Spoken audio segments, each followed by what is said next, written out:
आज का श्लोक 8.28 है ना? जी माता जी। हरे कृष्णा माता जी। माता जी आपने स्लोक म्यूजिक लगा रखा है क्या? नहीं, बंद कर दिया। लगाया था, बंद कर दिया। ये 8.28, ठीक है। तो ये तो ऑलरेडी श्लोक, ये पूरे इस चैप्टर का है ना, प्रभुपाद ने अच्छे से इसका तात्पर्य किया है, लंबा है। हम कोशिश करते हैं। वेदेषु यज्ञेषु तपःषु चैव दानेषु यत्पुण्यफलं प्रदिष्टम् अत्येति तत्सर्वमिदं विदित्वा योगी परं स्थानमुपैति चाद्यम्। यस मीनू माता जी। हरे कृष्ण माता।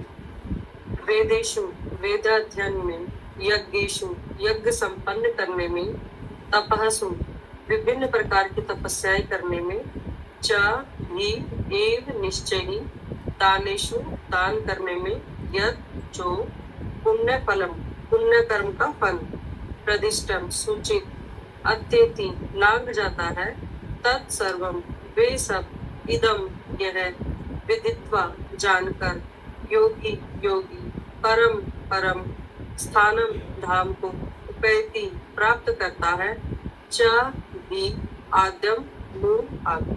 धन्यवाद धन्यवाद। इसका अनुवाद, जो व्यक्ति भक्ति मार्ग स्वीकार करता है वह वेदाध्ययन, तपस्या, दान, दार्शनिक तथा सकाम कर्म करने से प्राप्त होने वाले फलों से वंचित नहीं होता। वह मात्र भक्ति संपन्न करके इन समस्त फलों की प्राप्ति करता है और अंत में परम नित्य धाम को प्राप्त होता है। मैं तात्पर्य श्री प्रभुपाद के द्वारा, श्री प्रभुपाद की जय।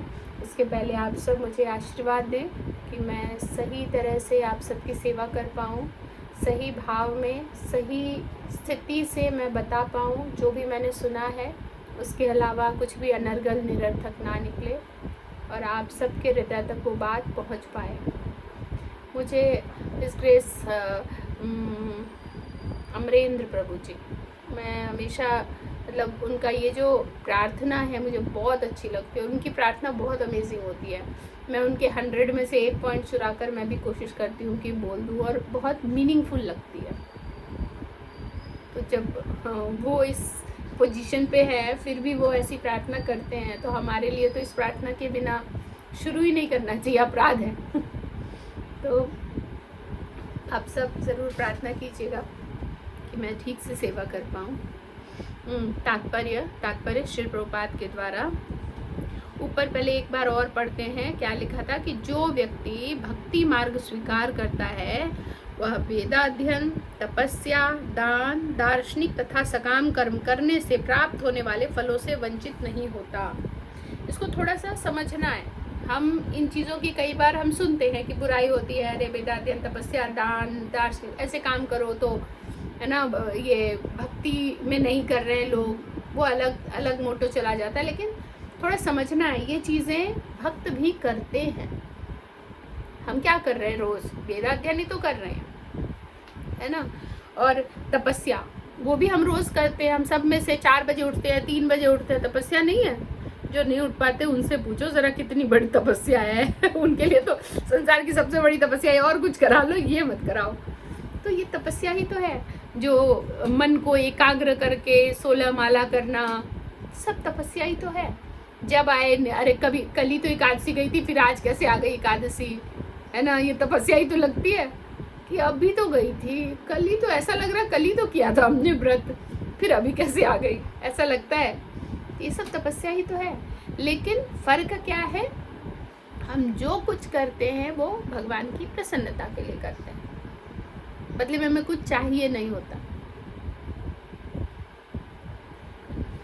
तो वह मात्र भक्ति संपन्न करके इन समस्त फलों की प्राप्ति करता है और अंत में परम नित्य धाम को प्राप्त होता है। यहाँ कह रहे हैं उनको ये सब जो फल है, समस्त फलों की प्राप्ति करता है वो, और नित्य धाम को प्राप्त होता है। लेकिन हमें नहीं चाहिए, तो वो फल जो है इतने दिन बैंक में रखे रखे रखे रखे परिपक्व हो गया, हमने उसको कैश ऑन नहीं कराया, निकाला नहीं बैंक से, हमें नहीं चाहिए।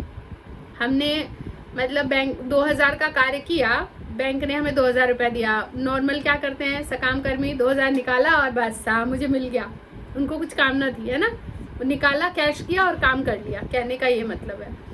लेकिन जो भक्ति योगी है उनको उसके बदले 2000 मिला, उन्होंने लिया ही नहीं, मुझे नहीं चाहिए। पर सरकार तो कह रही है आपका है, वो आपके बैंक में पड़ा रहे। पढ़ते पढ़ते हम नहीं ले रहे, हमने और काम किया और जमा होते गए, कभी हमने विड्रॉल किया नहीं, कितना बड़ा अमाउंट हो जाएगा। तो उन सारे अमाउंट के बदले हमें भगवत धाम हम जाते हैं, और वही कह रहे हैं कि उन समस्त फलों की प्राप्ति करता है और अंत में परम नित्य धाम को प्राप्त होता है। तात्पर्य, यह श्लोक 7वें तथा 8वें अध्यायों का उपसंहार है। दोनों का फाइनली इसमें प्रभुपाद अच्छे से बता रहे हैं, जिनमें कृष्ण भावनामृत तथा भक्ति का विशेष वर्णन है। ठीक है, कृष्ण भावनामृत और भक्ति का विशेष वर्णन है। किसी का अनम्यूट है शायद, अच्छा मैं कर देती हूँ म्यूट। तो क्षमा कीजिए। मनुष्य को अपने गुरु के निर्देश में वेदाध्ययन करना होता है, उन्हीं के आश्रम में रहते हुए तपस्या करनी होती है। ब्रह्मचारी को गुरु के घर में एक दास की भांति रहना पड़ता है ना। जब जितने भी हम देखते हैं गुरु है हमारे इस्कॉन में, तो सबके साथ ना एक ब्रह्मचारी, शुद्ध ब्रह्मचारी ऊंचे लेवल के, जो कि उनके हेल्पिंग के लिए रहते हैं। तो इसका क्या मतलब है, गुरु को कोई चाहिए दास? नहीं, गुरु को कुछ नहीं चाहिए, पर वो सिखाने के क्रम में कि किस तरह और सामने वाले को भी कृपा मिलती है, वो सबसे खास हो जाता है गुरु का, क्योंकि सारा दिन उनके साथ रहना, उनकी हर एक चीज़। और ये भी फायदा है इसको, में कहते हैं ना कि गुरु भी आज़ाद नहीं रहते अपने आप को, कि भाई हम बंद कमरे में, क्या पता दूसरों को हम कह रहे हैं राम राम करो, और आजकल जो कि चल रहा है बाहर, है ना, और खुद कुछ और में लेपित रहते हैं। तो उनके पास भी 24/7 नजर रखने के लिए कोई होता है, जो गुरु को उठाए सुलाए। इवन मेरे गुरु महाराज के साथ जो रहते थे, वो तो ये कहते थे कि महाराज जब महाराज अपने विग्रहों को स्नान करा रहे होते थे ना, खुद ही रगड़ रगड़ के साफ कर रहे थे, स्नान करा, तो उतने में हमें बोलते थे भागवतम का ये वाला श्लोक निकालना, पढ़ना। हम लोग पढ़ते थे और महाराज सुनते रहते थे। फिर कभी कहते थे वो निकालो, वो सुनाओ, मतलब वो हर एक साथ कई सेवाएं। तो उसे गुरु के आदेश पर ही भोजन करना होता है। इस पर भी हमने कथा सुनी है कि कहते हैं कि अगर गुरु भूल जाए किसी दिन, ऐसा होता नहीं, गुरु भूलता नहीं है, लेकिन अगर किसी दिन गुरु भूल जाए कि प्रसाद पालो ना कहे, तो प्रसाद नहीं पाना चाहिए। इतनी ज्यादा शरणागति, गुरु ने जो और जितना कहा वो और उतना ही करना, इससे ज्यादा नहीं।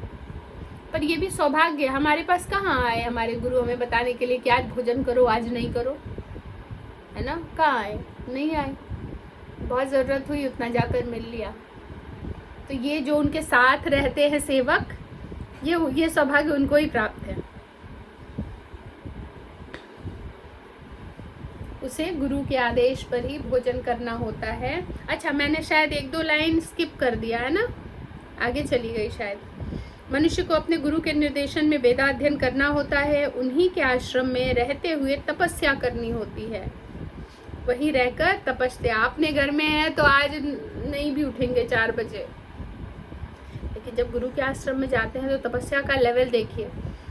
हर कोई आता है, गुरु को जगा के रखता है ना, अभी वो मिलने आ गए, अभी वो मिलने आ गए, अभी ये सेवा है, इतना बड़ा इस्कॉन है, उसकी सेवा है। जो उस लेवल पर पहुंचे उनकी सेवा बहुत ज़्यादा होती है। करते करते काफ़ी रात हो गई, फिर गुरु को सुलाया, गुरु को शयन कराने के बाद ही वो सोता है दास, और गुरु को उठना है मंगला आरती के लिए 3 बजे, उससे पहले वो उठ के जाएगा गुरु को उठाने। उसकी सेवा और कठिन होती है।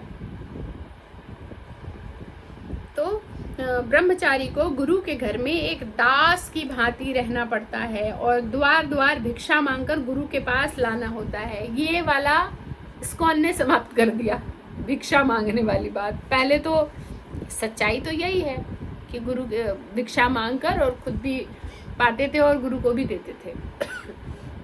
पर अब ये नहीं होता है ना, उस तरह की भिक्षामदेही वाला प्रोसीजर नहीं करते यहाँ पर, क्योंकि सेवा दूसरी करते हैं। हाँ, बाकी लोग हैं, उसमें भी कोई धन की भिक्षा मांग के ला रहा है जिससे पूरा मंदिर और सारे ब्रह्मचारी रन कर रहे हैं, है ना। जो ब्रह्मचारी, हम लोग कहीं घूमने जाते हैं कहीं भी, तो हमें कहा जाता है कि 10,000 15,000 जो भी उस जगह का है, इतनी फीस है, हम देते हैं कि हमारा ट्रेन का, खाने पीने का, होटल का सब उसमें हो जाए और हम जाते हैं। ब्रह्मचारी कैसे देते हैं? उसके लिए भी है कि बोलते हैं वो कि अगर कोई देना चाहता है पर्सनली कि उन दोनों के लिए, तो वो लोग कहते हैं हमारी तरफ से ब्रह्मचारी को भी इतने ब्रह्मचारी ले चलो। या कम है पब्लिक, नहीं कोई ऐसा दे रहा, तो उसमें भी थोड़ा फीस इंक्रीज कर देते हैं। मान लो 10,000 है तो 11 कर दिया, सब थोड़ा थोड़ा देंगे तो चले जाएंगे, ऐसे करके। तो इसलिए अगर कहीं हम भक्त जा रहे हैं मंदिर में, तो हमें ज़्यादा कई बार जोड़ना भी नहीं चाहिए कि हम तो जाते तो इतने में ही हो जाता, ये इतना ले रहे हैं, तो थोड़ा ज़्यादा लेते हैं, क्योंकि उनके साथ और 8-10 ब्रह्मचारी, उनके काफ़ी चीज़ें, आपका सामान सब में भी खर्चा है, तो ले जाते हैं इसलिए। तो कई ये भी करते हैं बहुत सारे लोग। मैं आपको एग्जाम्पल के लिए बताऊं कि बहुत सारे उनके घर में ऐसा होता है, मुझे जाना तो है, मैं जा नहीं पा रही, अलाउ नहीं है। तो वो कहते हैं आप मेरी तरफ से किसी एक, मतलब मेरा जो भी इसमें देना है धन, जैसे मान लो 12,000 है, 10,000 है, मैं अपना 10 या 12,000 मैं दे रही हूँ, अब मेरी जगह किसी एक को ले जाइए। ये बहुत काम करता है कि आपको जो आप कर सकते थे वो आपने किया, शरीर से आप नहीं कर सकते थे, अलाउ नहीं था, आपने नहीं किया, तो आपकी जगह कोई एक जिसकी बड़ी इच्छा है पर वो धन की वजह से जा नहीं सकता, वो चला जाएगा।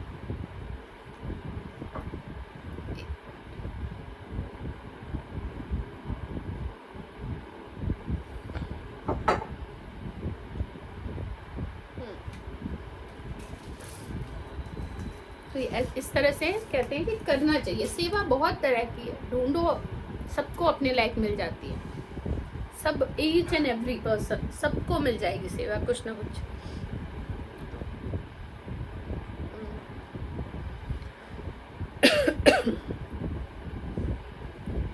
उसे गुरु के आदेश पर ही भोजन करना होता है, और यदि किसी दिन गुरु शिष्य को भोजन करने के लिए बुलाना भूल जाए तो शिष्य को उपवास करना होता है।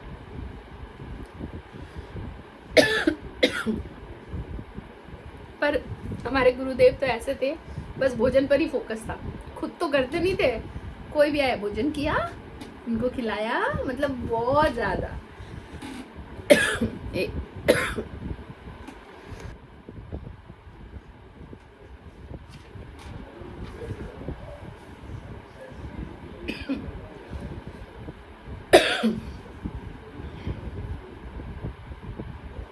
ड्राई हो रहा है, 1 मिनट, मुझे थोड़ा सा आवाज स्लो करके बोलना पड़ेगा। तो गुरुदेव जैसे माँ होती है ना, कहीं से भी बच्चा आए, खाना खाया, टाइम पे खाया, बाहर भी रह रहा है तो फोन इसीलिए करती है, खाना खा लिया, क्या खाया, मतलब सेटिस्फाई होना है कि सही से खाया या नहीं। तो वैसे ही गुरुदेव हमेशा प्रसाद पा लिया, कहीं किसी के घर में भी इनको प्रसाद दो, इनको प्रसाद दो। ये गुरुओं का होता है कि वो बहुत ध्यान ऑटोमेटिकली होता है, क्योंकि अंदर इतनी ज्यादा विनम्रता, इतना प्रेम लबालब भर गया है ना, वो सबके लिए हो जाता है। आगे हम समझते हैं ब्रह्मचर्य पालन के कुछ वैदिक नियम हैं। अपने गुरु के आश्रम में जब छात्र 5 से 20 वर्ष तक वेदों का अध्ययन कर लेता है तो वह परम चरित्रवान बन जाता है। 5 वर्ष की अवस्था से लेकर 20 वर्ष की अवस्था तक गुरु के आश्रम में, है ना। पहले इतना ज्यादा जल्दी से जो ब्रह्मचर्य नहीं टूटता था, उसका भी कारण यही था थी, स्त्री और पुरुष ही अलग अलग हो जाते थे। आजकल हम कॉलेज जा रहे हैं तो पुरुषों से मिल रहे हैं, बाहर जा रहे हैं, दोस्त हैं, पुरुष है।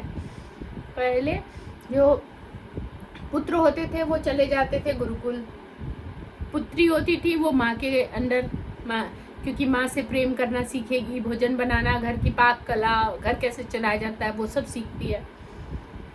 और कहते हैं स्त्रियों को बहुत प्रेम दिया जाता था, घर में रखकर उसको बहुत प्रेम दिया जाता था, तभी तो वो आगे जाकर एक पूरी परिवार को प्रेम दे पाती थी ना, सभी को, जहाँ जाती थी तो सबको प्रेम दे पाती थी। और पुरुष जो होते थे वो बाल्यकाल से ही वो गुरुकुल में जाते थे, उनको एकदम कठोर तप करना सिखाया जाता था, तो दोनों का ऐसे मिलन इजीली होता नहीं था, तो इसलिए चरित्रवान बने भी रहते थे सब। नहीं तो हमने सुना है ना कि अभिमन्यु अर्जुन का पुत्र, और उसने अपना ब्रह्मचर्य खो दिया, कहते हैं ये भी एक कारण था उसकी मृत्यु का। कितना बड़ी बात है, आजकल बहुत छोटी बात है ये ब्रह्मचर्य, सब इजीली बात करते हैं इसके बारे में कि कोई बात ही नहीं है ना, क्या हो गया अगर नहीं है तब तो ब्रह्मचर्य। पहले के लोग कहते थे शादी भी कोई मैटर नहीं करती।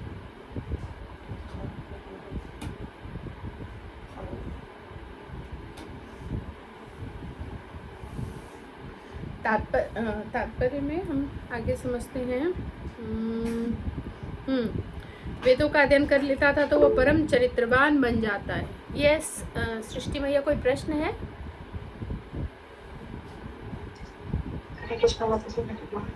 माता जी अभिमन्यु का क्या बताया आपने? ब्रह्मचर्य का? ब्रह्मचर्य उन्होंने अपना मतलब तोड़ दिया था, तो इसलिए वो कहते हैं ना कि वो उनकी मृत्यु का एक ये भी कारण बना। उतना मेधावी होते हुए भी वो, बहुत सारे कारण में से एक ही कारण भी था, इसीलिए वो और ज्यादा दिन जी नहीं पाए। तो इसलिए हम सबको समझना है इसकी वैल्यू। अपने वेदों का अध्ययन मनोधर्मियों के मनोरंजन के लिए नहीं है, अपितु चरित्र निर्माण के लिए है। कहते वेद अध्ययन किया और हरि भजन नहीं किया तो मूर्ख हो, कोई मतलब ही नहीं, फिर तुमने वेद पढ़ाई क्यों? वेद पढ़ने का मतलब ही यही है कि हरि को समझो और भजन करो। सिर्फ मात्र ज्ञान के लिए वेद अध्ययन कर लिया कि मैं बड़ा ज्ञानी बन जाऊंगा, मेरा समाज में नाम होगा, मैं कथावाचक बन जाऊंगा, तो तुम मूर्ख हो, महामूर्ख हो। हर वेद का सार यही है, हरि भजन। इस प्रशिक्षण के बाद ब्रह्मचारी को गृहस्थ जीवन में प्रवेश करके विवाह करने की अनुमति दी जाती है। गृहस्थ के रूप में उसे अनेक यज्ञ करने होते हैं। अब गृहस्थ में विवाह करेगा, साथ में यज्ञ, अनेक यज्ञ करने होते हैं। हर एक चीज यज्ञ समझकर ही करना है, जिससे वह आगे उन्नति कर सके। उसे देश, काल तथा पात्र के अनुसार तथा सात्विक, राजसिक तथा तामसिक दान में अंतर करते हुए दान देना होता है। राजसिक और क्या क्या कहा है, सात्विक, राजसिक और तामसिक दान करना है, लेकिन इनका अंतर समझते हुए कि कौन सा दान राजसिक है, कौन सा सात्विक है, कौन सा तामसिक है। हमारा भाव क्या है दान करते वक्त? शो ऑफ के लिए, दिखावा है ना, वो कौन सा दान हो गया? राजसिक। अच्छा, अब खुद थोड़ा बहुत आप लोग भी बताइए। तो राजसिक दान ये हो गया, तो तामसिक दान कौन सा हुआ?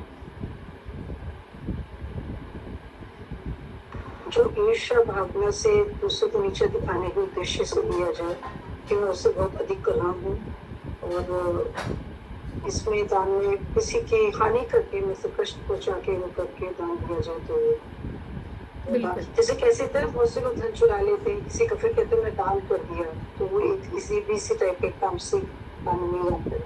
हाँ, करेक्ट। यस दीप्ति मैया, प्रश्न नहीं है ना अभी इसी के बारे में है ना? जी माता जी, हरे कृष्णा माता जी।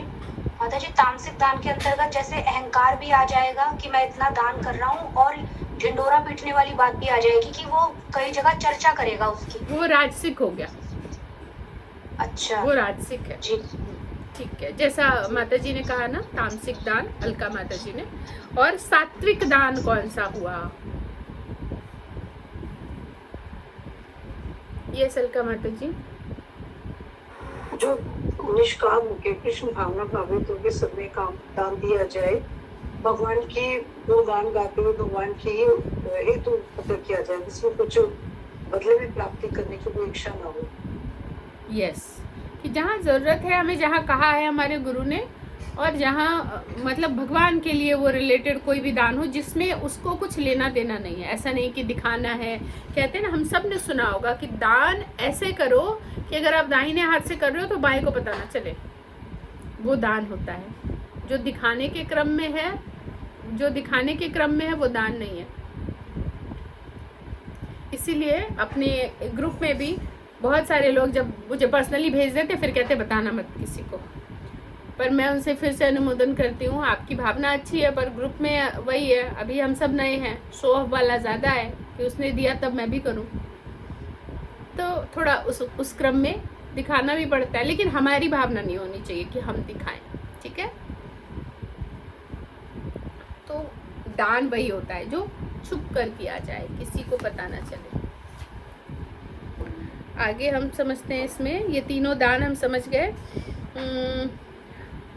मतलब इनका अंतर समझते हुए हमें सही दान कौन सा है वो करना है। ठीक है, जैसा कि भगवत गीता में वर्णित है। और सबसे बड़ा दान महाराज बता रहे थे कि जैसे हम भगवत गीता रोज सुनते हैं, है ना, हमें दूसरों को बताना चाहिए, तब हम कर्जे में नहीं रहेंगे। हमने लिया और दे दिया, अगर हम किसी को बताते नहीं, प्रचार नहीं करते, तो वो भी हम मतलब कृपण है, लेकर रख लिया अपने पास। इसके हमने बहुत सारे एग्जाम्पल सुने हैं कि कहीं गड्ढे में पानी अटक जाए, वहाँ पानी तो भर दो पर अटक गया, वो सड़ जाएगा। चलता पानी सड़ता नहीं, हमेशा एवर फ्रेश रहता है, जैसे नदी। जहाँ पर कोई उपयोगिता नहीं है, जिसकी तालाब में भी, जिस तालाब की कोई उपयोगिता ना हो, ऐसे ही पड़ी है, वो सड़ जाएगी, शायद तालाब बनेगी ही नहीं।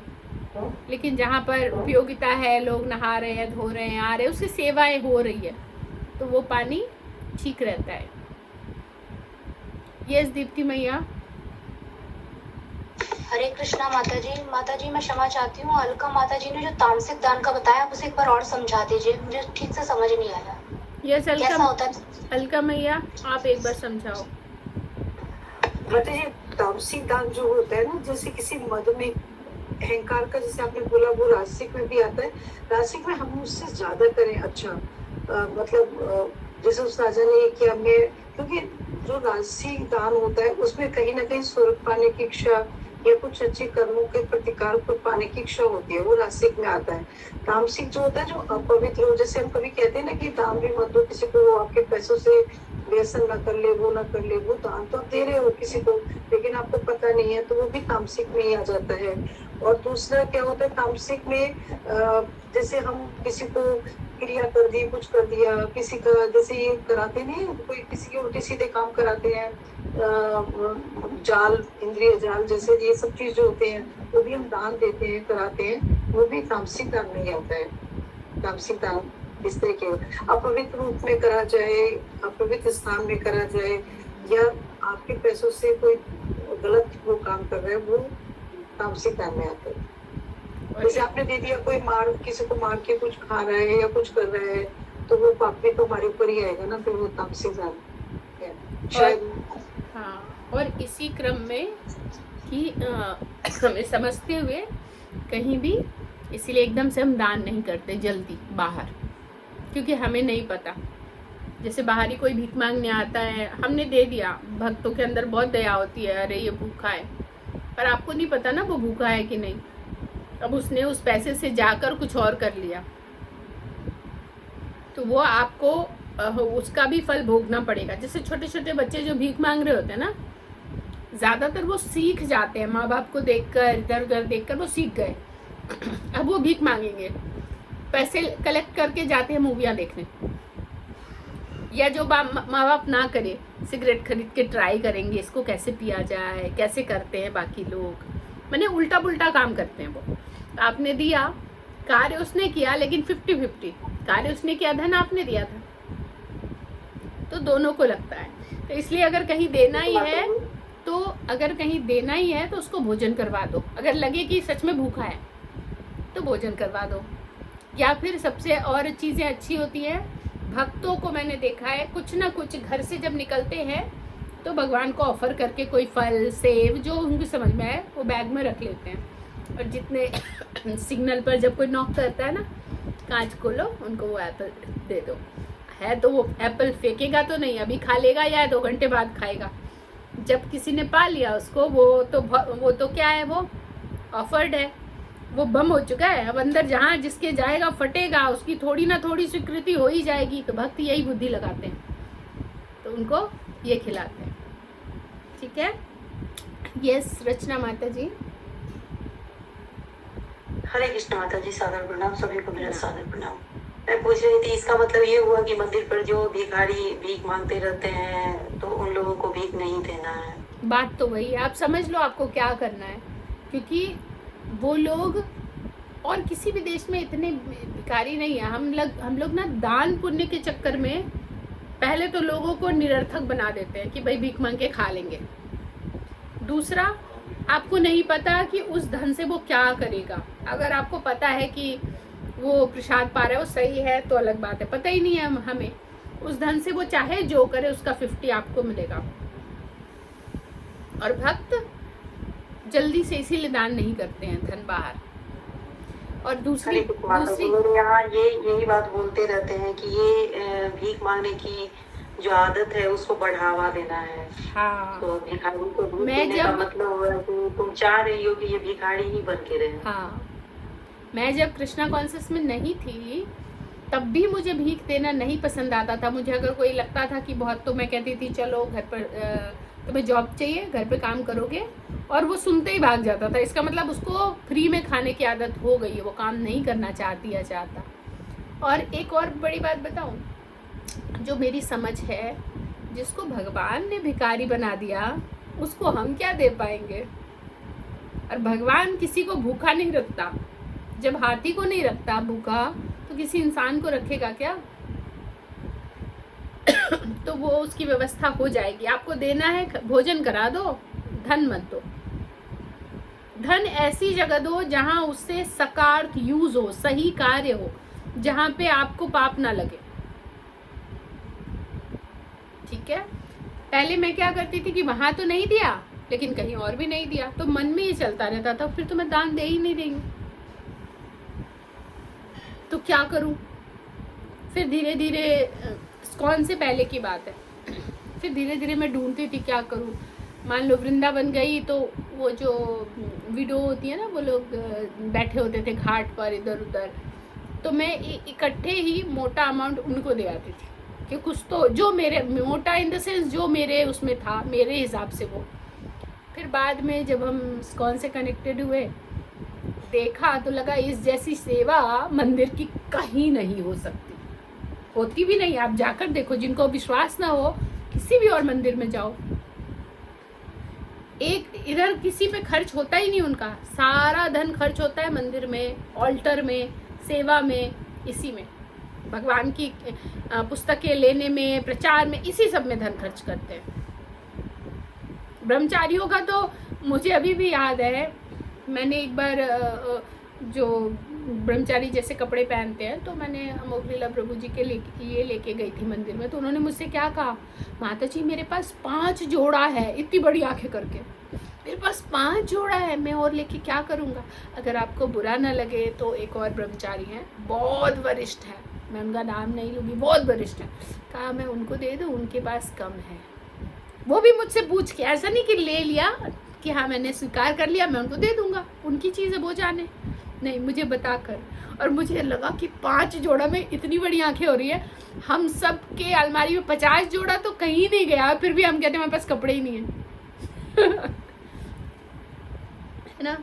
तो सही जगह दान देना। तो ब्रह्मचारी अपने ऊपर वो लोग खर्च ही नहीं करते, वो भी जो कपड़ा वो पहनते हैं ना कोई उनको दान में दे देता है। जब हमारे गुरु महाराज इतने बीमार रहते थे, पर वो मैंने बताया था 2-3 दिन पहले भी कि वो फ्लाइट की टिकट रात वाली बोलते थे लेना, सस्ती पड़ेगी, सस्ती वाली लेना। भगवान का धन है, हमें खर्च नहीं करना, हमें जाना है वहाँ तो मिनिमम रात जागते थे वो। ऐसा नहीं कहते थे कि आराम से लो ना, रात में मैं सोऊंगा। तबीयत उनकी इतनी, ऐसा शरीर था, लेकिन नहीं, तो अपने ऊपर तो वो कुछ खर्च करते ही नहीं है। उनका जो भी है, अगर किसी के पास आप देखना हरे कृष्ण माता जी, अमोघ इंदा प्रभु तो हमेशा एक ही कलर का कपड़ा पहनते हैं, तो 5 हो कि 50 क्या फर्क पड़ता है। हाँ लेकिन हम लोग तो अलग अलग पहनते हैं ना। हाँ सही बात है, इसीलिए हम सबको होना चाहिए। लेकिन जितना धीरे धीरे हम भक्ति में आगे बढ़ते जाएंगे ना, तब धीरे और समझ में आएगा। क्योंकि पहले जब मैंने मंदिर जाना शुरू किया, जितनी साड़ियाँ, मेरा हर मैचिंग जपा होता था, हर साड़ी के साथ, कि हर कलर का जपा है, आज ये ले लिया, आज वो ले लिया, वो ले लिया। या ऑल अबाउट कॉन्सियसनेस, मुझे वो अच्छा लगता था। मैचिंग अच्छे बन के जा रहे, प्रेजेंट लेके जाते थे। तो एक दिन अमोघलीला प्रभु जी ने कहा, माताओं को देखो, वाह, मैचिंग कपड़े, मैचिंग जपा, मैचिंग नेल पॉलिश, और फिर भी हम जैसे ही कोई बैठा उसको कहते थे, आपकी साड़ी अच्छी लग रही है, कहाँ से ली, कितने की आई। मतलब कथा चल रही है और हमारी कथा कुछ और चल रही है।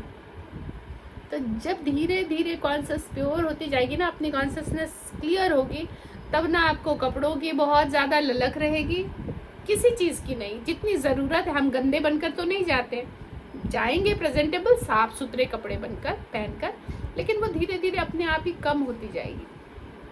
तो वो आप फर्क देखोगे बाद में। पर हाँ, अभी तो हमें माताएं हैं, जब लक्ष्मी जी भी पहनती हैं तो हम क्यों नहीं पहनेंगे। All about consciousness. ठीक है, आगे हम समझते हैं।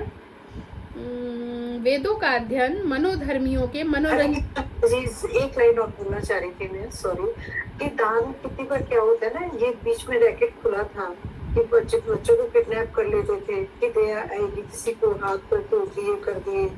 ऐसा दान देने की प्रवृत्ति से जो हम दे देते तरस खा के, वो ऐसे बच्चों के साथ भी अत्याचार होते हैं ना, कि कहीं से उठा लिया, कहीं से कुछ कर लिया। बहुत बड़ा रैकेट खुला था, तो वो चीज को भी एक बढ़ावा मिलता है। रेड लाइट पे चाहिए, कोई बच्चे को लेके खड़े रहते हैं, द्रवित होते हैं, तो कुछ से कुछ खाया नहीं है, कुछ कर रहे हैं, तो सबके अंदर ममता तो आती है, बिना सोचे समझे देते ही हैं पैसे कि ले लो, तुम इलाज करा लेना, कर लेना। तो पता चलता है बाद में कि वो कहीं से किडनैप किया हुआ बच्चा, उसका बच्चा है ही नहीं। तो ये भी एक उस गलत चीज को बढ़ावा मिलता है। तो वो भी दान हमारा तामसिक में ही आएगा, और वो उस चीज से जबकि हम अनजान है, हमें पता ही नहीं है। हेंस हमें दान बिना सोचे समझे कहीं भी नहीं करना है, बस दान करने के लिए। ये सृष्टि मैया, आपका भी प्रश्न ले लूं।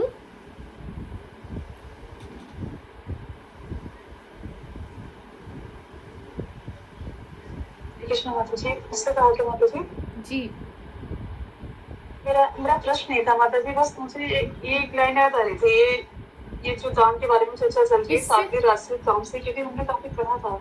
एक लाइन बस बता रही हूँ, हमने दान के विषय में काफी पढ़ा था ना, तो मुझे इतना याद आ रहा था कि जो इसमें तीनों का जो क्लासिफिकेशन किया गया है, उचित व्यक्ति, उचित समय तथा उचित स्थान पर उचित काल के विषय में बताया गया था। उसमें ऐसे समय पर जो दिया जाता है वो सात्विक दान होता है, और इसी का जो उल्टा है, अपोजिट है, तो तामसिक दान है। मतलब गलत व्यक्ति तो गलत समय पर गलत स्थान पर, और राजसिक का तो वो दिखावा वाला होता है। ठीक है, तो चूंकि श्लोक काफ़ी बड़ा है और अब हमारे पास सिर्फ 19 मिनट है, तो हम कंटिन्यू करते हैं। तो अपने गुरु के आश्रम में, हाँ ये तो हो चुका था। इस प्रशिक्षण के बाद ब्रह्मचारी को गृहस्थ जीवन में प्रवेश करके विवाह करने की अनुमति दी जाती है।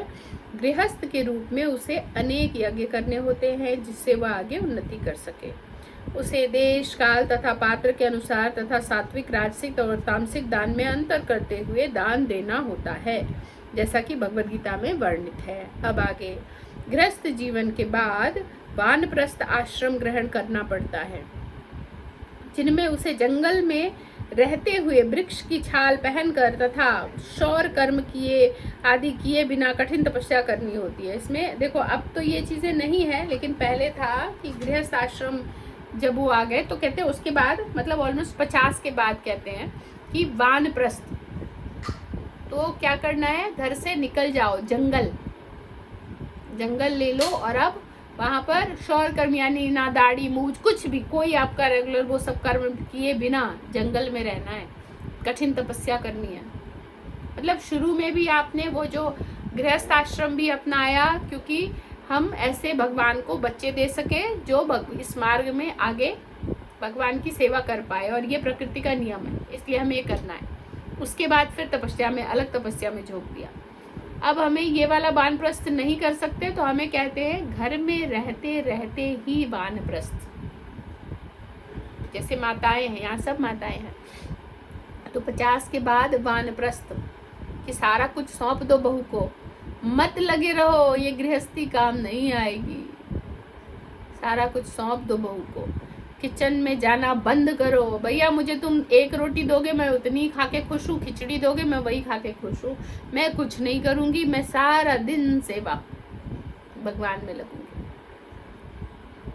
तो ऐसा कहा जाता है, मैं नहीं कह रही मुझ पर कोई क्रोध मत करना लेकिन ऐसा कहा जाता है कि छोड़ दो, अब बहू की जिम्मेवारी है, अब बहू का लेट देम। आपको लगता होगा हम उनकी सेवा कर रहे हैं, पर बहू को परेशानी हो रही होगी, आज़ादी सबको चाहिए, आज़ादी दे दो उनको पूरी, जो तुम्हें जैसे करना है जो करना है करो, मुझे बस सुबह शाम है ना खिचड़ी रोटी जो बने जो बच्चे दे देना, मैं मेरा पेट वो भरण पोषण हो जाएगा और मैं भगवान के उसमें लग जाऊंगी बस। और प्रभु जी के लिए तो हम घर में रहते रहते उनके लिए भी है, पर हम यहाँ कोई प्रभु है नहीं, इसलिए प्रभु जी पर हम चर्चा नहीं कर रहे। इस प्रकार मनुष्य ब्रह्मचर्य, गृहस्थ, वानप्रस्थ तथा अन्य अंत में संन्यास आश्रम का पालन करते हुए जीवन की सिद्धावस्था को प्राप्त होता है। तब इनमें से कुछ स्वर्गलोक को जाते हैं, और यदि वे अधिक उन्नति करते हैं तो फिर अधिक उच्च लोकों को, या तो निर्विशेष ब्रह्म ज्योति को, या वैकुंठ लोक को, या कृष्ण लोक को जाते हैं। ये वैरायटी है, जिसने जो सोचा है, जो जहां जाना चाहता है, ठीक है, वैसा जैसा कर्म करता है, जहां जाना चाहता है, उस हिसाब से अलग अलग जगह पर अलग अलग लोग पहुंचते हैं। ऐसा नहीं कि हम भी तो यही कर रहे हैं, हम तो वहां जाना चाहते हैं। हमारा जाना मोटिव जो है वो क्लियर है, इसलिए एक मिनट सॉरी, तो हम कहाँ पर थे? हाँ, ये जो सारे आश्रम के बारे में बात कर रहे थे कि सब अपने तरीके से सब अलग अलग लोक में पहुंचेंगे।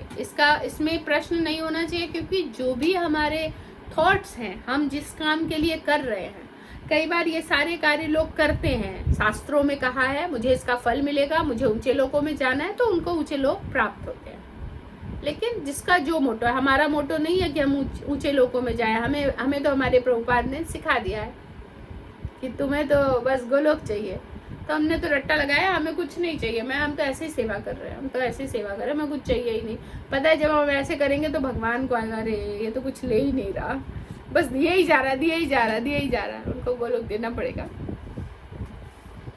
ठीक है, तो वैदिक ग्रंथों में इसी मार्ग की रूपरेखा प्राप्त होती है। किंतु कृष्ण भावनामृत की विशेषता यह है कि मनुष्य एक ही झटके में भक्ति करने के कारण मनुष्य जीवन के विभिन्न आश्रमों के अनुष्ठानों को पार कर जाता है।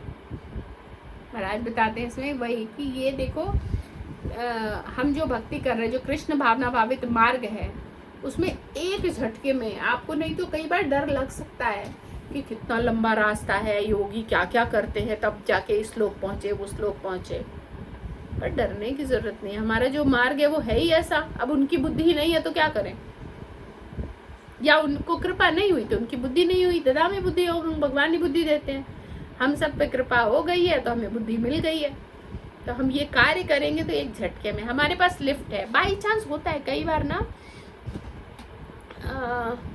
कहीं भी आप देखो, एक तरफ तो बहुत भीड़ रहेगी, रास्ता नहीं रहेगा जाने को, और दूसरी तरफ एक पतला सा, कोई नहीं जा रहा, लगेगा किसी को पता नहीं है, पर जिसको पता उधर से निकला एकदम खुले में सीधा मंदिर पहुंच गया ठाकुर जी के पास, ऐसा होता है। और एक तरफ तो लाइक 2 घंटे की लाइन है। जब आप वहाँ जाओगे ना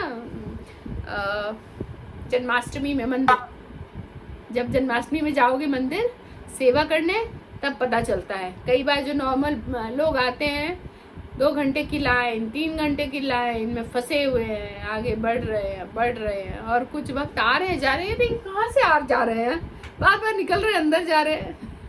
जो सेवा वाले हैं उनको कोई फर्क नहीं पड़ता, उनको ऐसा अच्छा इतना रश होता है। कई बार बैच में भी वैरायटी होती है।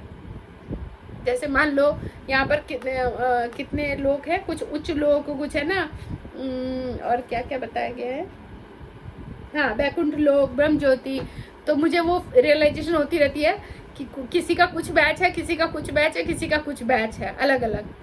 तो वो बैच वाले भी सेवा है ना, तो उसमें फिक्स होता है अच्छा आपका ये वाला बैच है, या जैसे रेड बैंड है तो आप इतने दूर की इस एरिया में जा सकते हो। आपका ग्रीन बैंड है मान लो, तो और एरिया बृहद हो गया। रेड बैंड है तो और बड़ा एरिया तक आप आ जा सकते हो। जिसकी सेवा जैसी उसको वैसा मिलता। और किसी के पास बैच होता है तो वो कहीं भी आ जा सकता है, उसको कोई रोक टोक नहीं करेगा। जिनको सारा संभालना होता है मैनेज, उनके पास बैच होता है। तो मुझे लगता है कि कोई जैसे यहाँ पर है कि कोई ब्रह्म ज्योति में है, कोई बैकुंठ लोक में है, कोई है ना, कोई गोलोक में है, आज़ाद है पूरा। तो अकॉर्डिंगली ऐसा होता है। तो हमें कभी भी डाउट नहीं करना, हम जिस रास्ते पर आगे बढ़ रहे हैं वो बिल्कुल फास्ट लिफ्ट है, सेकंड में पहुंचा देगा।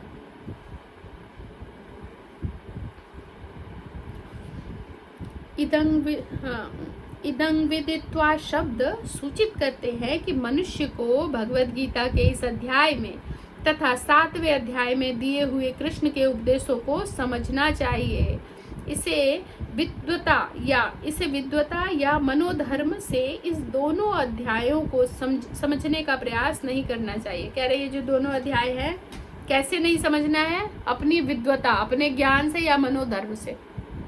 मेरे मन में ये आया माता जी ये सही होगा, या मुझे बहुत ज्ञान है, मैंने पढ़ा है, इसका ये मतलब है। कैसे समझना है फिर? सिर्फ और सिर्फ भक्तों के मुखारबिंद से। किसी भक्त के पास जाओ, वही तुम्हें सही रास्ता देगा। बाकी इसमें कोई ज्ञान काम नहीं आएगा मुझे समझने में। तुम्हारा कैसा भी ज्ञान है, मुझे समझने का प्रयास करोगे, सब धरा का धरा। सिर्फ कोई शुद्ध भक्त ही बता सकता है, जिसने सुना है। अपितु भक्तों की संगति से श्रवण करके समझना चाहिए। 7वें से लेकर 12वें तक के अध्याय भगवत गीता के सार रूप है। कि क्यों है सार रूप? हमने इसको पहले भी पढ़ा है। सैंडविच का मिड पार्ट है ना। मिड पार्ट क्या होता है? जो जिससे सैंडविच को जाना जाता है। सैंडविच तो ऊपर नीचे तो ब्रेड है, बीच में क्या फीलिंग है? पनीर ब्रेड है, क्या कहेंगे हम, पनीर सैंडविच है, या चीज सैंडविच है, या सैलेड सैंडविच है, क्या है उसके बीच में भरा हुआ, उसी से उस सैंडविच का नाम पड़ता है। तो ये बीच का पार्ट है 6 से 12, मतलब 7 से 12। तो इधर के 6 सैंडविच हैं, बीच वाला बहुत स्पेशल है। प्रथम 6 अध्याय तथा अंतिम 6 अध्याय इन मध्यवर्ती 6 अध्याय के लिए आवरण मात्र हैं, जिनकी सुरक्षा भगवान करते हैं। यदि कोई गीता के इन 6 अध्यायों को भक्त की संगति में भली भांति समझ लेता है तो उसका जीवन समस्त तपस्याओं, यज्ञों, दानों, चिंतनों को पार करके महिमा मंडित हो उठेगा, क्योंकि केवल कृष्ण भावनामृत के द्वारा उसे इतने कर्मों का फल प्राप्त हो जाता है। सारे कर्मों का फल केवल कृष्ण भावनामृत के द्वारा ही प्राप्त हो जाता है। जिसे भगवत गीता में तनिक भी श्रद्धा नहीं है, उसे किसी भक्त से भगवत गीता समझनी चाहिए। ठीक है, तनिक भी श्रद्धा नहीं है, वो भी अगर भक्त से सुने, क्योंकि 4थे अध्याय के प्रारंभ में ही कहा गया है कि केवल भक्तगण ही गीता को समझ सकते हैं।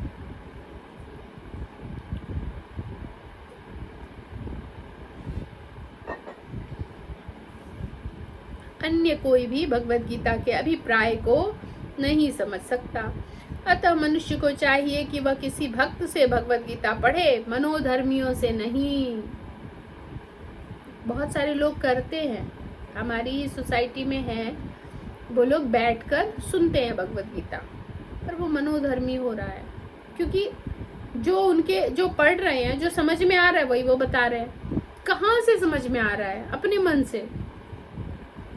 किसी भक्त को, हालांकि यहाँ जो है वो डॉक्टर साहब हैं, वो अब सोच समझ सकते हो कि जब डॉक्टर हैं तो उनके पास नॉलेज तो होगी ही, लेकिन वो भी अब प्रयास कर रहे हैं। हर संडे जाते हैं बगल वाली सोसाइटी में, इस्कॉन की वो होती है लेक्चर, वहां से सुनने का प्रयास कर रहे हैं, है ना, कोशिश। तो भक्तों से ही सुनकर उसे समझा जा सकता है। अतः मनुष्य को चाहिए कि वह किसी भक्त से भगवत गीता पढ़े, मनोधर्मियों से नहीं। यह श्रद्धा का सूचक है।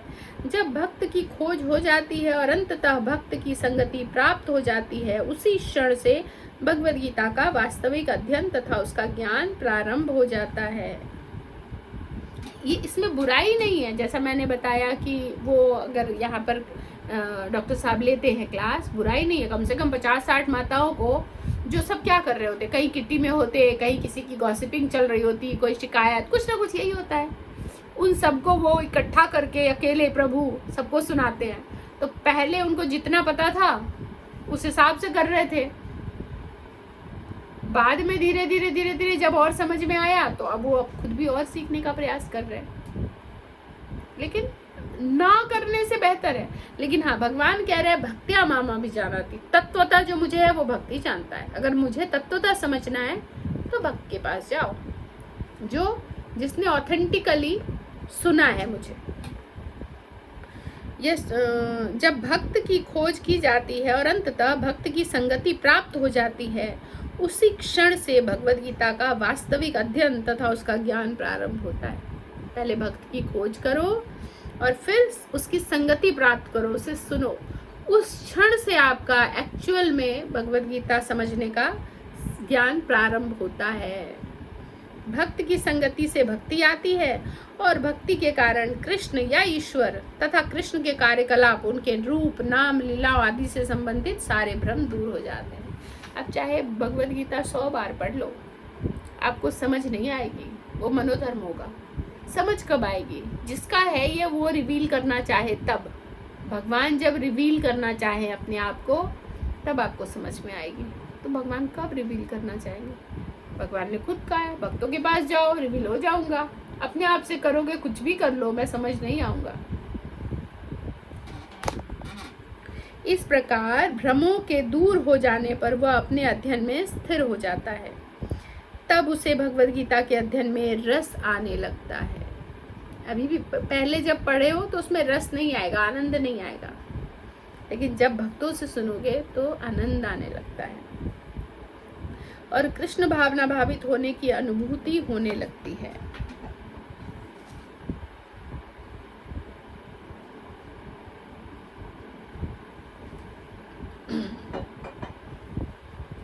आगे बढ़ने पर वह कृष्ण के प्रेम में पूर्णतया अनुरक्त हो जाता है।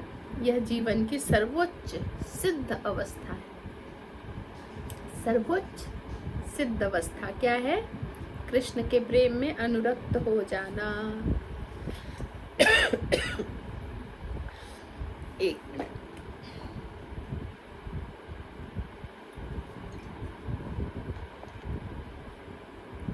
तो आगे बढ़ने पर वह कृष्ण के प्रेम में पूर्णतया अनुरक्त हो जाता है। यह जीवन की सर्वोच्च सिद्ध अवस्था है जिससे भक्त कृष्ण के धाम गोलोक वृंदावन को प्राप्त होता है, जहां वह नित्य सुखी रहता है। किसी का कोई प्रश्न है? यस, दीप्ति माता जी। हरे कृष्णा माता जी। मेरे 2 प्रश्न हैं। पहला तो ये है माता जी कि जैसे कि माता जी से बताया कि ब्रह्मचारी गुरु के घर में एक दास की भांति रहता है और ब्रह्मचर्य पालन के ये कुछ वैदिक नियमों का पालन करता है। तो माता जी आपने कुछ कन्याओं को भी देखा है जो 24 घंटे गुरु के आदेश में रहती हैं, मतलब ब्रह्मचारी कन्याओं को देखा है। और जब मेरे मन में ये प्रश्न आया तो मेरे दिमाग में एक बात और भी आई कि जब माता जी ने भी जब गुरु महाराज से दीक्षा ली होगी तो माता जी भी 24 घंटे गुरु के निर्देश में वही रहती होंगी, उनके ऐसे पालन करती होंगी। मैंने आपको उसी समय उत्तर भी दे दिया था कि हमारा ऐसा सौभाग्य नहीं है। स्त्रियों को पुरुष और स्त्री कनेक्टेड नहीं रह सकते। स्त्रियों को अपनी माता के पास रहना होता था, फैमिली के साथ, ठीक है। वो वहां पर जाकर उनको मतलब ये इसमें समझने वाली बात है, जो अगर हम पेरेंट्स के साथ रह रहे हैं घर में तो हमारा ऑटोमेटिकली ब्रह्मचर्य दूषित होगा ही नहीं। और माताओं का एक स्वाभाविक गुण था लज्जा, जो अब की स्त्रियों में है ही नहीं। पहले एक स्वाभाविक गुण था, तो वो ऑटोमेटिक घर पर रहती थी जब तक कि कोई उसको जबरदस्ती मतलब ड्रैग करके ना ले जाए या बहला फुसला ना ले।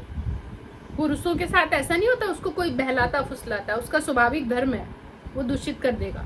इसीलिए हमें ज्यादा एक दूसरे से अलग अलग ही ऐसा बनाया गया था। स्कूलिंग भी अलग अलग, गर्ल्स स्कूल, बॉयज स्कूल, धीरे धीरे हम मॉडर्न के चक्कर में ना को में पढ़ते हैं। और आजकल आप 6-7 क्लास के बच्चे को भी नहीं कह सकते कि वो उसमें ब्रह्मचर्य है।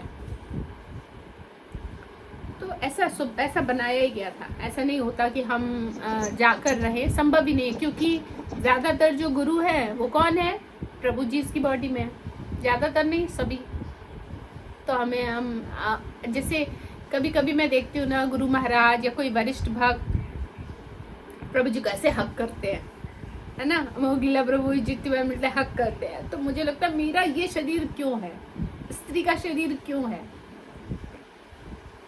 लेकिन वो शुरू में लगता था, वो भी नहीं लगता। अरे इच्छा स्त्री का शरीर है, और स्त्री में भी बहुत अच्छी वैष्णवी माताएं हैं। तो वहां तो वो पुरुष को भी फाउंडेशन आ गया ना, उनको भी तो बहुत वरिष्ठ वैष्णवी है, लेकिन वो उनको गले नहीं मिल सकते क्योंकि स्त्री का शरीर है। तो उनकी वहाँ लिमिटेशन है, हमारी यहाँ लिमिटेशन है। तो इस प्रकार माता जी जो गृहस्थ आश्रम में भी आ जाती है माता जी लोग, और फिर वो दीक्षा ग्रहण करती है, तो जितना संभव हो पाता है वो गुरु की शरण में उतना चीजों को कर लेती है ना। इसीलिए सेवा हो तो म्यूट कर लीजिए। हाँ, इसीलिए उनको हम सबको शिक्षा गुरु या काउंसलर उनकी आवश्यकता होती है कि हम उनसे पूछकर उनसे कनेक्ट रहे, है ना, इसलिए जरूरत पड़ती है। हालांकि सबको पड़ती है, प्रभु जी उसको भी पड़ती है। कोई भी डायरेक्ट गुरु के पास नहीं जाते। अगर हम जिसको बहुत रिस्पेक्ट करते हैं तो हिम्मत ही नहीं होती है बार बार हम, है ना, उनसे मुंह उठाकर पूछे या उनकी तरफ दृष्टि ऐसे देखे भी नहीं, हिम्मत होती है। तो सबको ही जरूरत है। और एक अकेले गुरु है और 10-10 हजार शिष्य हैं, तो कैसे संभाल पाएंगे? जी माता जी, मैं समझ गई। मतलब इसमें शिक्षा गुरु की भूमिका ये होती है कि वो बीच में थोड़ा सा सूत्रधार बन के ये हो जाता है कि आज गुरु जी ने इन सेवाओं के लिए बुलाया है, माता जी को वो सेवाएं हो जाए, मतलब वो कन्वे कर देती है ना माता जी, जैसा ऐसा है ना। मुझे ऐसे ट्रीट करना पड़ेगा जैसे एक छोटा सा बच्चा हो, उसको मुझे एक एक चीज क्लियर करके बताना पड़ेगा। दीप्ति भैया, आप इतने भोले हो, चीज़ों को मुझे ध्यान देना पड़ेगा कि मैं और कैसे बेहतर तरीके से इसको समझा पाऊँ। ऐसा धीरे धीरे समझ जाओगे, ठीक है, धीरे धीरे हम समझ जाएंगे। जी माता जी। और माता जी जैसे कि ये आपकी आवाज क्यों आ रही है? कुछ चल रहा है क्या? जैसे आप अनम्यूट करते हो ना, एकदम से अजीब आवाज आ रही है आपके सिस्टम में। एक कर देती हूँ, पंखे से नहीं हो रहा। आप एक बार एग्जिट होके चाहे तो दोबारा आ जाओ। तब तक सृष्टि मैया आप बता दो मुझे। अब आ रही है माता जी? हाँ जी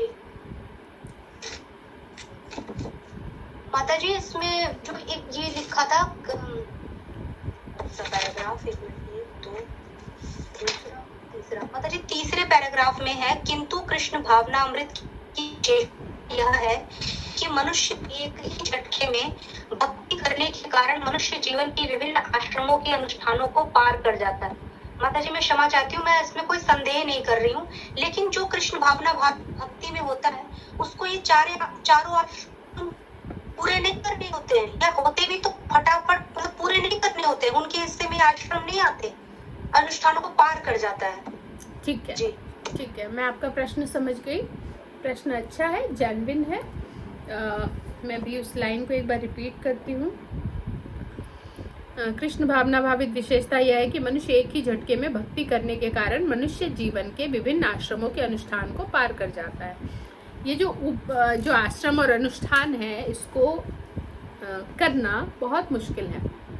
हम कितना हम कर रहे हैं, हम सब भी करते हैं, हम 100% कोई भी नहीं करते। अभी जैसे है वानप्रस्थ, संन्यास, घर से निकलना बताया तो है, जंगल में जाना, ऐसे हर एक आश्रम में काफ़ी डिटेलिंग है।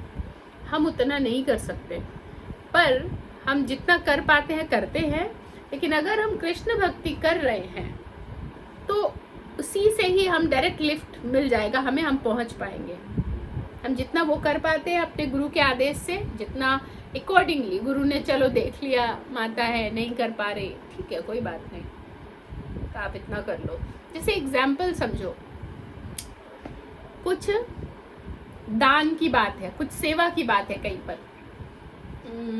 सेवा में मान लो कि हम सब एक बड़ा यज्ञ कर रहे हैं, ये अनुष्ठान होगा या कुछ और सेवाएं हैं, हम प्रचार करना चाहते हैं, हम बुक डिस्ट्रीब्यूशन करेंगे, उसमें हमें, या अभी जैसे हाँ सेवा प्रैक्टिकल लेते हैं हम, जैसे गौशाला के लिए भी सेवा मांग रहे थे, उसमें हमें मान लो कि 1 लाख रुपए की ज़रूरत है, 1,20,000 थी है ना ज़रूरत है। तो जिसके पास है, मैं बोलूँगी कि कितने लोग हैं अभी इस ग्रुप में, 23 लोग, सब कोई मुझे 5-5 हज़ार करके दे दो, ठीक है, सेवा हो जाएगी। तो पर सब तो 5 हज़ार देने के लायक नहीं है, तो यानी हम फेल हो गए। नहीं, यहाँ काम आते हैं क्योंकि हमने अपनी कोशिश की, गुरु जानता है हमने अपनी कोशिश की, चाहे हमारे पास 100 है, 200 है, 500 है, हमने अपनी कोशिश कर ली, तो हम फेल फिर भी नहीं हुए, क्योंकि जितना हम कर पाए किया और हम पार्टिसिपेट करके आगे। ऐसा नहीं हो गया कि अब आप कृष्ण भक्ति में नहीं हो, फेल हो गए, है ना। कहीं पर तन की जरूरत होती है, सब नहीं आ पाते, कहीं पर धन की जरूरत होती है, सब नहीं दे पाते, कहीं पर मन की जरूरत होती है, सब मन नहीं दे पाते, है ना। तो ये कह रहे हैं मिला जुला भी जितना आपको, आपका हैसियत है, ऐसा नहीं है कि मेरे पास हैसियत तो मैं दूंगी नहीं, फिर नहीं माना जाएगा। जो आपकी हैसियत है, तन मन धन, जहाँ जो लगे उसमें आप जिसमें सक्षम हो वो कार्य करो। इतना करने पर ही अगर आप कृष्णाइज्ड हो तो आपके लिए लिफ्ट है, डोंट वरी, ठीक है। टाइम ज़्यादा हो रहा है आजकल, हम लोग टाइम का ध्यान नहीं रख रहे, तो प्लीज़ सृष्टि मैया आप फटाफट से पूछ लो। हरे कृष्णा माता जी, मेरे क्वेश्चन तो 2-3 है माता जी, आप देख लीजिएगा कितना भी करना। एक तो माता जी ये पूछ रही थी मैं कि क्या कोई भी माता जी कॉलेज में गुरु नहीं है क्या, मतलब इतना बड़ा नहीं। स्टॉल है क्या है? और नहीं आगे बढ़िए, नहीं फिलहाल नहीं है। ठीक है माता जी, ये जो अर्थ है इसका जो निकालेगा, जो व्यक्ति भक्ति मार्ग स्वीकार करता है वह वेदाध्ययन तपस्या दान दार्शनिक तथा सकाम कर्म करने से प्राप्त होने वाले फलों से वंचित नहीं होता, वह मात्र भक्ति संपन्न करके इन समस्त फलों की प्राप्ति करता है और अंत में परम धाम को प्राप्त होता है। मैं ये पूछ रही थी माता जी, जो जितनी भी ये चीजें दी हुई है, वेदाध्ययन तपस्या दान दार्शनिक, जो भक्ति करता है वो उसमें ऑटोमेटिकली सारी चीजें आ जाती है ना, ये कहा जा रहा है ना। हाँ, और मतलब देखो ये एक भी चीज़ गलत नहीं है, शास्त्रों ने कहा है करना है तो वो करते ही हैं, लेकिन बदले में उनको कुछ चाहिए नहीं होता। कि मैंने जब है ना दीप्ति माता जी के घर में प्रोग्राम हुआ था, तो मैंने है ना उस प्रोग्राम में जाकर पूरा कुकिंग कर दिया था उनका, मेरे घर में हुआ तो वो तो कर ही नहीं रही है, वो नहीं चाहिए उसको। मैं सक्षम हूँ, जैसे अपनी संगीता माता जी कोशिश तो करती थी ना, जिनके घर में भी होता था तो वो बॉडीली भी प्रेजेंट रहती थी, वहाँ पर करते थे, तो बदले में यह नहीं है कि मैंने उनके घर में किया उन्होंने मेरे घर में नहीं किया, ये भक्ति नहीं है। मैं सक्षम हूँ, मैंने कर दिया बस, और इससे ज़्यादा कुछ सोचना ही नहीं है। तो ये दान पुण्य जो भी है, जहाँ पर भी सही लग रहा है हमने किया, सक्षम है तो किया, और बदले में कुछ नहीं कि यहाँ पर ये गौशाला का ही मान लो हो रहा है। सबने किसी ने 2000 दिए, किसी ने 5000 दिए, कोई 100 भी दिया है, मैंने तो 5 लाख दिया है। अब मैं गौशाला जाऊंगी तो मेरा भव्य स्वागत होना चाहिए। ये सब कुछ इच्छा हो गई, सब बेकार हो गया, किए कराए पर पानी फिर गया। आपको यही के यही उसका रिवॉर्ड दे देंगे, लो माला पहना दिया, खत्म। क्या है इस रिवॉर्ड में? अहंकार की पुष्टि, कुछ नहीं है। तो बस करना है और पीछे रहना है, करना है और पीछे रहना है। कोई किसी के सामने आगे नहीं मैंने ऐसा किया नहीं। जो सच में करते हैं ना वो पता ही नहीं चलेगा कि ये ऐसे भी है। करके और पीछे रहते हैं, जहां जरूरत है दौड़ के आगे आते हैं और बाकी पीछे रहते हैं। ठीक है। और मैं ये पूछ रही थी माता जी, मतलब भक्ति में ही सारा कुछ शामिल है ना? हाँ, सब कुछ शामिल। दान पुण्य तपस्या आदि ना करें और भक्ति कर रहे हैं तो वो भक्ति है ही नहीं। सब कुछ करते हैं, भक्ति भी करते हैं, सही जगह। ये जो माता जी कहती कि ब्रह्मचारी को गुरु के घर में एक दास की भांति रहना पड़ता है और द्वार भिक्षा मांगकर गुरु के पास लाना होता है, उसको गुरु के आदेश पर ही भोजन करना होता है। यदि किसी दिन गुरु शिष्य को भोजन करने के लिए बुलाना भूल जाए तो शिष्य को उपवास करना होता है। मतलब ये पढ़ के मुझे इतना अच्छा लग रहा था कि कितना मतलब शरणागति वाला ये है। अब तो ये संभव नहीं है कि कोई मांग रहा है।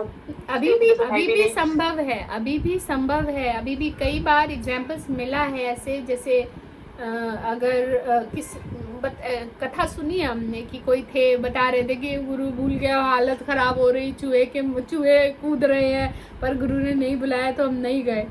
लेकिन हमेशा ये समझना है गुरु कभी भी कुछ भी नहीं भूलते। अगर उन्होंने मुझे आज नहीं कहा, कुछ तो होगा, मेरा इसी में हित होगा, हमें नहीं पता है ना, मेरा हित इसी में होगा। ये शरणागति कि जो कहा गया उतना करना है, नहीं कहा गया तो मेरा हित इसी में होगा। जैसे आप कई बार यहीं पर देख लो, हैंड रेज रहता है प्रश्न के लिए, कई बार कोई हैंड रेज करके पूरे क्लास के अंत तक भी वो हैंड रेज करे रह जाएंगे। अगर मैंने अनम्यूट करने को नहीं कहा तो वो नहीं बोलेंगे। कुछ में इतनी शरणागति है और कुछ में सीधा अनम्यूट करके बोलने लगते हैं। वो हर चीज में वो सिंपल है। ऐसा नहीं मैं किसी को बुरा कह रही हूँ, किसी को अच्छा कह रही हूँ, पर ये धीरे धीरे यही चीज हमें सिखाती है कि हम किस तरह अपने आप को नौकर बनाए, दास। हम सीखने के लिए ही बैठे हैं। मन तो बड़ा कुलबुलाता है, लेकिन यही तो दास है कि हम सीखने के लिए ही बैठे हैं। क्योंकि अगर नहीं कहा गया, नहीं कहा गया। मीनू माता जी को अक्सर देखती हूँ या सृष्टि मैया को भी देखती हूँ, जब तक कि वो हैंड रेज करके रहेंगी, अगर मैं ना बोलूँ तो अंत तक भी वो, अगर क्वेश्चन ना दोहराऊँ ना तो वो फिर भी नहीं, वो चुपचाप से डाउन करके चली जाएंगी। ये अच्छी बात है। हो सकता है कई बार गड़बड़ भी हो कि आपके प्रश्नों का उत्तर मैं ना दे पाऊँ, लेकिन पर्सनली आपके लिए अच्छा है, मेरे लिए नहीं अच्छा है कि मैंने नहीं बता पाई आपका, लेकिन पर्सनली अपनी जो आपकी अपब्रिंगिंग के लिए भक्ति में बहुत अच्छा है। ठीक है, तो सॉरी मैंने समय बहुत ज़्यादा हो गया, मुझे लग रहा है समय का ध्यान रखना बहुत ज़रूरी है। तो अगर बहुत ज़रूरी ना हो तो कल पूछ लेंगे, ठीक है? इसे माता जी कंप्लीट कर दीजिए, बाकी मैं दूसरा वाला पूछ लूंगी। ये मैं ये कह रही थी, जैसे अभी आप हमारे शिक्षा गुरु हैं, हमारे दूर से भी हैं, तो इसका शरणागति जितना हम समझ रहे हैं, मुझे लगता है उससे बहुत ऊपर की बात है। जो भी गुरु का है और उनके बिना आज्ञा के, मतलब समझते हुए भाव को, उनका भाव क्या है, हमें पूरी तरह से आज्ञा पालन का प्रयास करना चाहिए। शिक्षा गुरु जो है ना, वो एक बहुत बड़ा पोस्ट है। मैं उस लायक बिल्कुल भी नहीं हूँ कि मैं शिक्षा गुरु हूँ। मैं काउंसलर बन सकती हूँ। कि काउंसलर मतलब क्या होता है कि आपके जो भी प्रश्न हैं, नहीं समझ आ रहा, पूछ रहे हैं, तो ठीक है। शिक्षा गुरु वो जो ज्ञान दे, तो मैं ज्ञान कहाँ देती हूँ, मैं तो पढ़ा हुआ देख के बता देती हूँ। तो मैं ये नहीं कहूँगी। हाँ, मैं काउंसलर के लिए आई एम एलिजिबल, ठीक है, वो भी गुरु की कृपा है। और जीवन में गुरु आ जाए तो फिर क्या चाहिए, ठीक है। जैसे मैं अपने जीवन में मानती हूँ, हम उतने लायक नहीं है। 2:12 हो गए, सॉरी। हम क्लास को यही समाप्त करेंगे। वांछा कल्पतरुभ्यश्च कृपा सिंधुभ्यश्च पतितानां पावनेभ्यो वैष्णवेभ्यो नमो नमः। हरे कृष्णा।